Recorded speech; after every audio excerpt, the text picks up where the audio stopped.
So I'm going to share with you one really great way that ChatGPT has helped me with my own podcast, but also something to keep in mind because you don't want to rely too heavily on AI. One thing that I've done is I've taken all of my podcast transcripts and I've fed it into OpenAI's API, so basically a version of ChatGPT.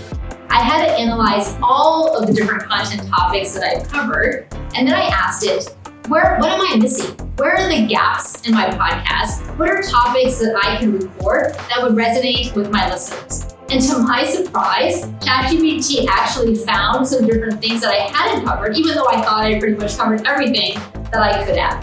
And one thing that I noticed was that I hadn't done much around personal branding. And this is where, in my content calendar example, I did a 4-episode series just on personal branding, and that idea actually came from ChatGPT. So that's really the power of using AI to not only help you to brainstorm and ideate and write outlines, but also to assess what you've already done on your podcast and give you ideas for future episodes. But you don't want to rely solely on AI. Really see it as a collaborative partner, not as a replacement. Because sometimes AI can recommend episodes to you, but you really have to think, is this something that my listeners would like? Does this feel like me?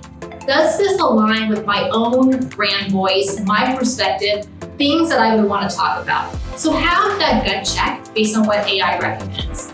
You also want to make sure if it's writing outlines or even entire scripts for you for your podcast, that you're still putting in you.